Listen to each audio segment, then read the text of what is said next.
بسم اللہ الرحمن الرحیم۔ السلام علیکم۔ ہمارے چینل سیرت النبی میں آپ سب کا ویلکم کرتے ہیں۔ ہمارے پیارے نبی محمد مصطفیٰ صلی اللہ علیہ وسلم کے زندگی کے واقعات پیدائش سے لے کر وفات تک ہم آپ سب کو واقف کروائیں گے۔ ہمارے پیارے نبی محمد مصطفیٰ صلی اللہ علیہ وسلم کے سیرت النبی کا گھروں میں پڑھنا اور سننا ہمارے گھروں میں برکتیں راحتیں آئیں گے۔ انشاءاللہ ہمارے گھروں سے پریشانیاں اور مصیبتیں دور ہوگی۔ آپ سب سے گزارش ہے کہ ہمارے چینل سیرت النبی کو سپورٹ کیجیے اور زیادہ سے زیادہ اس ویڈیو کو امت مسلمہ تک پہنچائیے۔ بسم اللہ الرحمن الرحیم۔ السلام علیکم۔ چلیے ہم اب سب کے سامنے غزوہ احزاب کا واقعہ بیان کرتے ہیں۔ رسول اللہ صلی اللہ علیہ وسلم نے عورتوں اور بچوں کی حفاظت کا یہ انتظام فرمایا تھا کہ ان کو مدینے کے قلعہ میں پہنچا دیا تھا۔ یہاں سے بنی قریظہ کے یہودیوں کی بستی زیادہ دور نہیں تھی۔ ادھر یہودی غداری کرنے کے بعد سے مسلمانوں کی ٹوں میں رہنے لگے تھے۔ ایک روز ایک یہودی گھومتے گھومتے ایک مکان کے سامنے پہنچا۔ اس مکان میں شاعر اسلام حضرت حسان ابن ثابت اور کچھ عورتیں بچے تھے۔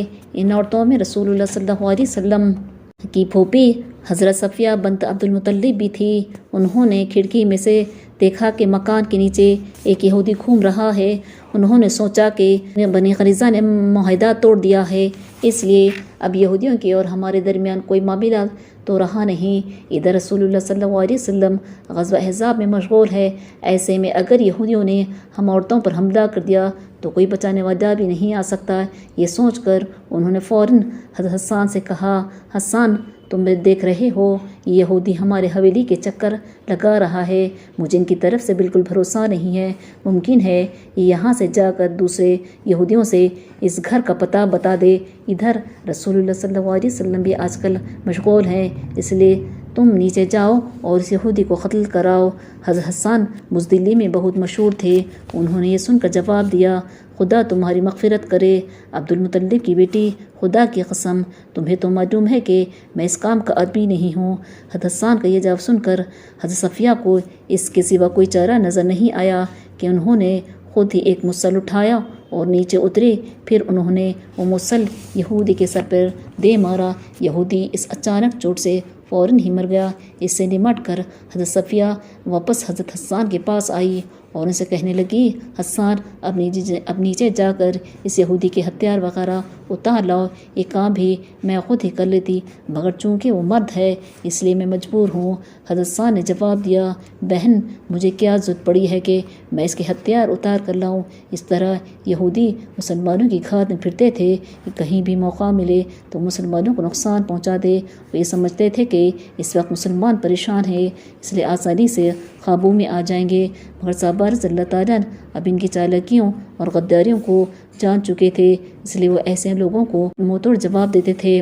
ادھر مشرک لشکر کے لوگ اس خندق کی وجہ سے آگ بگولا ہو رہے تھے، کیونکہ وہ کچھ نہیں کر سکتے تھے، مگر پھر بھی روزانہ ان کے سردار نکلتے، مسلمانوں پر تیر برساتے ہوئے وہ آگے بڑھتے اور کوشش کرتے کہ کس طرح خندق کے پار پہنچ جائیں۔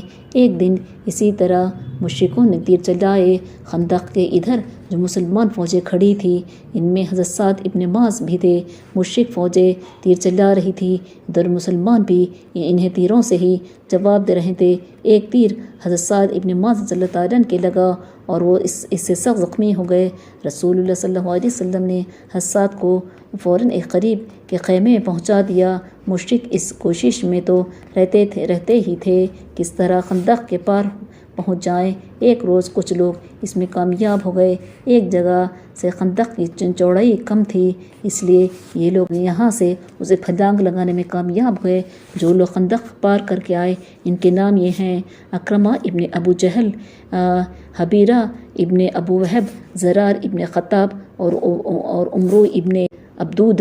اور یوں تو یہ سب ہی قریش کے سردار اور بہادر لوگ تھے، مگر خاص طور سے ان میں عمرو ابن عبدود بہادری اور طاقت میں بہت زیادہ مشہور تھا۔ یہ جنگ بدر میں شریک ہوا تھا اور زخمی ہو کر وہاں سے واپس گیا تھا، اس لیے کہ یہ جنگ احد میں نہیں آ سکا تھا، مگر زخمی ہونے کے بعد اس نے قسم کھائی تھی کہ میں اس وقت تک اپنے سر میں تیل نہیں ڈالوں گا جب تک کہ محمد صلی اللہ علیہ وسلم کو نعوذ باللہ قتل نہیں کروں گا۔ یہی عہد لے کر یہ اس دفعہ جنگ یعنی غزوہ احزاب یا غزوہ خندق میں آیا تھا۔ جب یہ خندق پار کر کے مسلمانوں کی طرف آ گئے تو سب سے پہلے عمر ابن ابعد نے مسلمانوں کو پکارا، یہ کون ہے جو میرے مقابلے کے لیے آتا ہے؟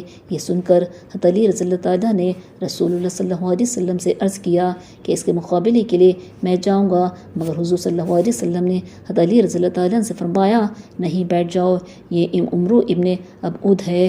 جب عمرو کو اپنی للکار کا کوئی جواب نہیں ملا تو اس نے بڑے غرور سے کہا، تمہاری وہ جنت کہاں گئی جس کے متعلق تم دعویٰ کیا کرتے ہو کہ ہم میں سے جو قتل ہوگا وہ اس میں داخل ہوگا؟ اب میرے مقابلے کے لیے کیوں نہیں آتے؟ اس پر حضرت علی رضی اللہ تعالیٰ نے پھر رسول اللہ صلی اللہ علیہ وسلم سے اپنے لیے اجازت مانگی، مگر اب صلی اللہ علیہ وسلم نے انہیں دوبارہ روک دیا۔ عمرو نے تیسری مرتبہ پھر پکارا تو حضرت علی رضی اللہ تعالیٰ نے پھر اجازت مانگی۔ حضور صلی اللہ علیہ وسلم نے پھر وہی فرمایا کہ عمرو ابن ابعد ہے، مگر اس دفعہ حضرت علی رضی اللہ تعالیٰ نے عرض کیا، چاہے عمرو ہی ہو۔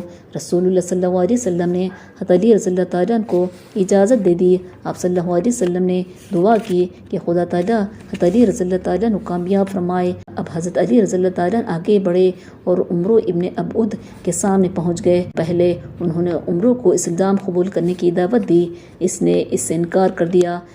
اب حضرت علی نے اس سے فرمایا کہ دوسری بات یہ ہے کہ میرا مقابلہ کر۔ اس پر عمرو ہنسنے لگا۔ اس نے حضرت علی رضی اللہ تعالیٰ سے کہا، کیوں بھتیجے، خدا کی قسم میں تمہیں قتل کرنا نہیں چاہتا۔ لیکن عمرو کے اس غرور کا حضرت علی رضی اللہ تعالیٰ نے یہ جواب دیا، مگر میں خدا کی قسم تمہیں قتل کرنا چاہتا ہوں۔ اس جواب پر عمرو آگ بگودہ ہو گیا اور اس نے غضبناک ہو کر حضرت علی رضی اللہ تعالیٰ پر تلوار چلائی جو ان کے سر پر لگی۔ حضرت علی رضی اللہ تعالیٰ نے خود پہن رکھا تھا۔ عمرو کی تلوار سے خود کٹ گیا اور شیر خدا کی پیشانی زخمی ہو گئی۔ اس پر حضرت علی رضی اللہ تعالیٰ نے بڑھ کر ایک ایسا وار کیا کہ عمرو کی گردن کٹ گئی اور اس کا کام تمام ہو گیا۔ مسلمانوں نے یہ دیکھتے ہی بڑے زور سے اللہ اکبر کا نعرہ لگایا، جس سے رسول اللہ صلی اللہ علیہ وسلم سمجھے کہ خدا نے حضرت علی رضی اللہ تعالیٰ کو فتح نصیب فرمائی ہے۔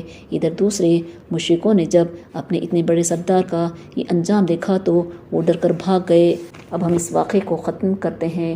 انشاءاللہ ہم نیکسٹ ویڈیو میں ان واقعات کو بیان کریں گے۔ اگر ہماری ویڈیو آپ سب کو پسند آئی تو لائک شیئر کریے اور سبسکرائب کریے۔ اللہ حافظ۔